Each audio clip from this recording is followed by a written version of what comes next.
Números 15, 17. E salvação falou ao tirado, dizendo: salvação, né, é a minha tradução para o nome de Deus, não para a palavra Deus, que eu traduzo como Salvador, mas para o nome dele, que seria Jeová. Eu cheguei a essa conclusão por causa do nome de Jesus, que significa Jeová é salvação. Então, se Jeová é salvação, eu substituí Jeová por salvação, e os versículos começaram a tomar uma proporção muito mais interessante. E nós vemos que várias frases, vários versículos, eles têm um encaixe melhor, e eles passam um duplo sentido, onde os dois sentidos fazem sentido. E também nós somos constantemente lembrados de que ele é salvação. Então, assim, a lista de motivos do qual Jeová significa salvação são muitos. E vira e mexe nós vemos versículos tendo esse encaixe que fica muito legal. E tirado é Moisés. A fama dele é tirado porque ele foi tirado da água. Então a moça que tirou ele da água deu a fama de tirado. Lembrando que eu traduzo a palavra nome como fama, porque o encaixe é melhor diante dos contextos onde a palavra nome nas traduções tradicionais seria usado. Então salvação falou ao tirado, dizendo: fale aos descendentes do persistiu com o grande pastor, e diga a eles. Descendentes é a real tradução da palavra filhos, porque não é usado apenas para a geração seguinte, mas para todas as gerações consequentes. Tanto que esse persistiu com o grande pastor, que é Israel, a tradução é persistiu com o grande pastor, ele morreu há uns 400 anos antes disso. Então, se nós falamos que são filhos dele, fica estranho, porque não são filhos da forma como nós usamos a palavra filhos, que é descendente imediato, mas eles são descendentes. E tem lugares que a palavra filho tem encaixe. Por exemplo, quando fala que Salomão é filho de Davi. Bom, legal. Mas também Salomão é descendente de Davi. Então, todos os lugares que a palavra filho tá, ela se encaixa como descendente, mas nem todos os lugares ela se encaixa como filhos. Então, é porque é a palavra descendente. E diga a eles: quando vocês entrarem na terra para a qual eu vou fazer vocês entrarem, vai acontecer que, ao vocês consumirem do pão da terra, vocês vão levantar uma oferta de levantamento à salvação. Lembrar que salvação também é a tradução que eu dou para Jesus, porque se Jeová é salvação, não tem por que eu chamar ele de salvação é salvação, então eu simplesmente chamo ele de salvação. E isso também por conta de vários versículos do Novo Testamento que falam que salvação veio em carne, então não tem por que eu fazer isso. Agora, Yehoshua, que é a tradução, que é a forma como se fala Josué, que Yehoshua foi traduzido para Josué no nosso idioma, ele eu chamo de salvação é salvação. O nome é mais longo que Yehoshua e Jesus seria Yeshua. Então, eu faço essa diferença, porque dizem que Yehoshua e Yeshua é tecnicamente o mesmo nome, mas eu acabo tratando como, por um ser mais longo e o outro mais curto, um eu chamo de salvação é salvação e o outro eu chamo de salvação.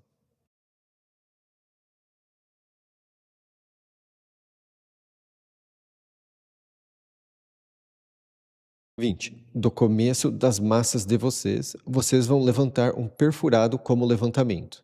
Conforme o levantamento da eira, assim vocês vão levantar ele. Tá? Perfurado seria um bolo perfurado, com furinhos, tá? O que dá a se entender é isso. Só que, ao manter a literalidade do texto, olha só o que nós temos. Nós sabemos que Cristo, no Novo Testamento, foi perfurado. Então, aqui o que acontece? Ao vocês consumirem do pão da terra, quem é o verdadeiro pão é Jesus. Né? E em terra, lembrando que o homem é feito de solo, então terra tem a ligação com o pão vindo em carne. Vocês levantam uma oferta de levantamento à salvação. Que isso aqui, por trás do que está óbvio fisicamente, também seria. Vocês reconhecem a cruz, porque a cruz não, a madeira que eu chamo, né? Vício de linguagem. Porque o levantamento foi ele a ascensão da cruz, que salvação é Jesus. Então aqui você também faz alusão ao momento onde Cristo é pregado na madeira em formato de cruz. tá? Então, e vocês levantam um perfurado. Então, assim, é muito, especialmente o Pentateuco, que são os primeiros 5 livros da Bíblia, eles são muito apontados para salvação, Jesus. Especialmente o momento da cruz, da madeira, do começo das massas de vocês, vocês vão pôr a salvação, uma oferta de levantamento pelas gerações de vocês. 22. E quando vocês cometerem negligência, sem fazer todas essas determinações que salvação falou ao tirado, aqui, ó. Esse aqui é uma das grandes é, uma das grandes falhas das traduções tradicionais. Aqui eles usam a palavra errar, mas a palavra errar é a real tradução da palavra pecado. E aqui o que dá a se entender é que é um erro por negligência, é algo que você faz sem querer. Então, nós vemos que diante da lei tem uma diante das determinações e das instruções que ele dá, tem uma clara diferença entre algo que você faz de propósito e algo que você faz sem querer. E é assim no mundo de hoje também, tá? Tem crime doloso e tem crime culposo. Então, isso funciona dessa forma também com salvação. Então, aqui, ao usarem errar, eles colocam ela em páreo como se fosse um pecado outro qualquer. Então, é preciso ter essa diferença de vocabulário, tá? Errar seria, nas traduções tradicionais, a palavra pecado, e negligência seria, nas traduções tradicionais, a palavra erro, só que pecado e erro têm o mesmo significado. Então, nas traduções tradicionais, versículos como esse, diante desse entendimento, não fazem sentido. E é por isso que eu falo, os tradutores tradicionais, eles não tiveram diligência quando eles estavam traduzindo, não fizeram um sistema. Olha, essa palavra é tal coisa, nós vamos sempre usar ela para tal coisa. É como se cada trecho fosse feito por um e cada um colocasse o que achou que teria que ser colocado. É por isso que se apegar a palavras específicas nas Bíblias tradicionais pode vir a desviar dependendo do contexto. Elas são boas para você ter uma noção geral, mas muito geral. Mas se apegar à literalidade das traduções tradicionais é complicado. Assim, eu nem leio delas, eu leio para comparar aqui, tá? Porque tem coisa também lá que está muito oposto. Eu não recomendo, mas se não tiver alternativa, quando vocês cometerem negligência, sem fazer todas essas determinações que a salvação falou ao tirado. Agora, determinações é a palavra ordens. Nas traduções tradicionais, acho que vai estar como ordens. Aqui, mandamentos, tá como mandamentos. Mas é o verbo que eles usam para ordenar, tá? Então, eles usam ordenar, só que ao invés de usar ordens, eles têm usado mandamentos, pelo jeito. Então, é isso. E tem uma diferença entre algo que ele determina e algo que ele manda, tá? O que dá a se entender é que tem essa, por exemplo, no Novo Testamento, quando Jesus salvação manda Judas fazer o que ele fez, ele manda e Judas faz. Então, tem uma clara diferença entre algo que salvação manda e algo que ele determina. Algo que ele ordena e algo que ele determina. É como se tudo que ele ordenasse acontecesse. E algo que ele determina é meio que seria bom você fazer isso. 23. De tudo o que salvação determinou para vocês, pelas mãos do tirado, desde o dia em que a salvação determinou e adiante pelas gerações de vocês. Vai acontecer que, se negligência for feita fora dos olhares da reunião, um boi, descendente de bovino, vai ser feito por toda a reunião, como ascensão para cheiro de alívio à salvação, com a oferta dele e o derramamento dele, conforme o critério, e um peludo de cabras como erro. Agora, isso aqui é a madeira em formato de cruz, é o momento da cruz.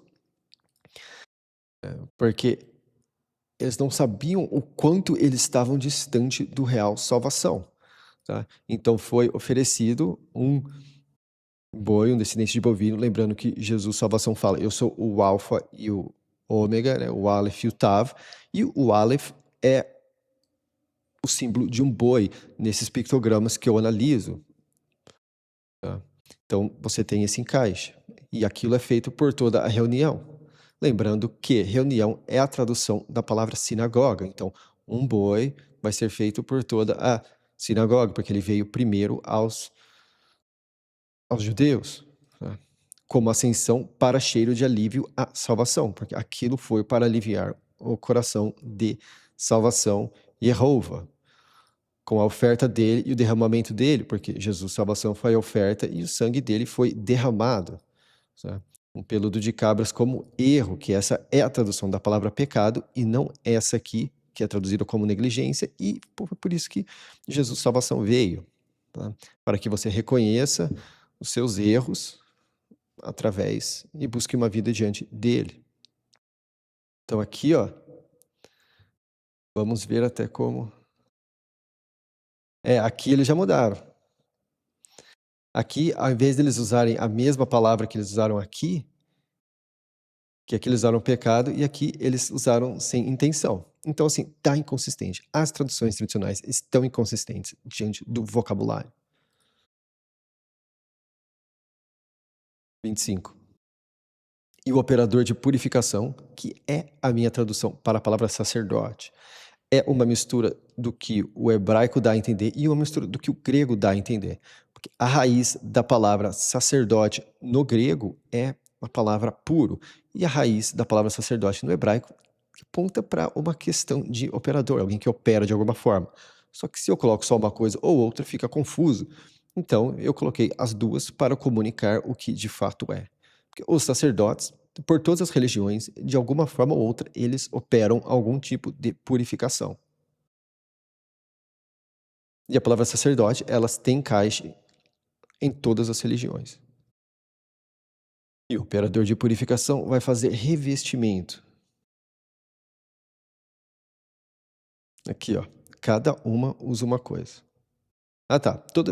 A maioria aqui usa propiciação e tem uma aqui que usa expiação. Só que esse verbo é usado como revestir.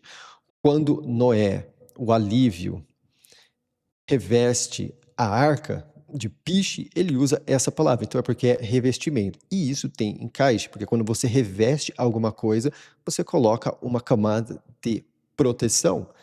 Tá? Então, quando eles falam você é expiado pelo sangue de Cristo, você é propiciado pelo sangue de Cristo, a real tradução seria você é revestido pelo sangue de Cristo, porque aquilo causa uma camada protetora. Ao usar expiar ou propiciar, ninguém sabe o que isso significa, ninguém usa essa palavra no dia a dia. Eu fui sacar o que de fato queria dizer com expiação e propiciação recentemente, quando eu vi que a real tradução era a palavra revestimento, tá? Então, assim, propiciação e expiação é péssimo, porque ninguém sabe o que significa, ninguém lida com isso. Revestimento é uma palavra que você vê e usa no dia a dia. Você reveste uma mesa com um pano para proteger ela de alguma forma, de algum líquido, de alguma forma, para que o que bata nela não a atinja. Da mesma forma ocorre com o sangue de Cristo. Você é revestido pelo sangue, é como se fosse uma camada protetora. E isso tem encaixe também com o sangue é vermelho e lá atrás nós vemos que o filho de Isaac, Jacó, que depois teve o nome mudado para persistiu com o grande pastor, ele se vestiu da pele do vermelho para que o pai dele reconhecesse ele, sentisse o cheiro dele e a pele dele para que o desse a preferência do irmão. Então, a palavra revestimento, ela faz sentido. Ela é uma palavra que nós entendemos do dia a dia, ela tem encaixe diante da situação, sendo revestido, camada de proteção com o sangue do Cristo. Então vamos lá. E o operador de purificação vai fazer revestimento sobre toda a reunião dos descendentes do persistiu com o grande pastor. E vai ser deixado de lado para eles. Deixar de lado é a real tradução da palavra perdoar. Os erros eles são deixados de lado. Se você começa a cometer eles novamente, aquilo lhe é imputado novamente.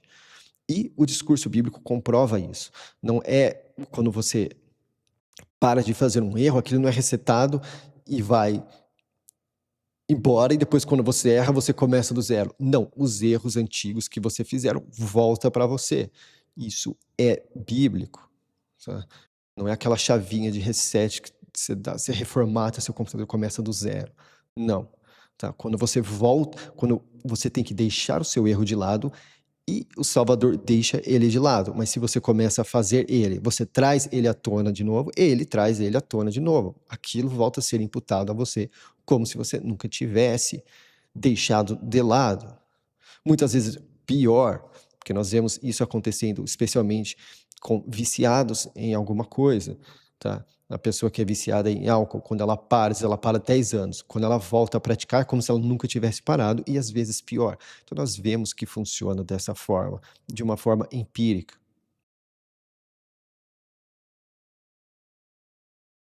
porque foi uma negligência.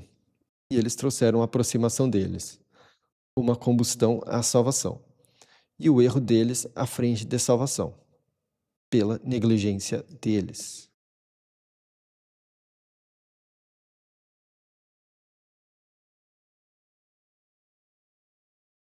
E vai ser deixado de lado a toda a reunião dos descendentes do persistiu com o grande pastor, e ao imigrante que migra para entre vocês, por conta de todo o povo em negligência.